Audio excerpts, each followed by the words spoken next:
The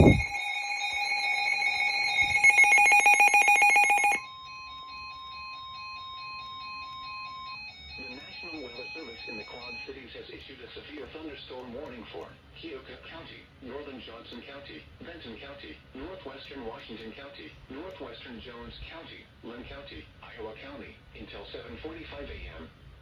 At 6:52 a.m., severe thunderstorms were located along a line extending from near Keystone to near Searsboro, moving southeast at 45 miles an hour.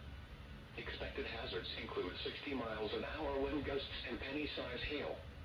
The following impacts are expected. Expect damage to roofs, siding, and trees. Locations impacted include Cedar Rapids, Iowa City, Vinton, Marengo, Sigourney, Marion, Coralville, North Liberty, Hiawatha, Mount Vernon, Robbins, Williamsburg, Belle Plaine, Center Point, Lisbon, Fairfax, Solon, Tiffin, Ely, and Atkins.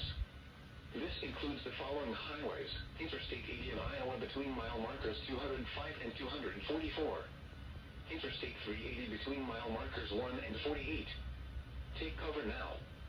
Torrential rainfall is occurring with these storms and may lead to flash flooding.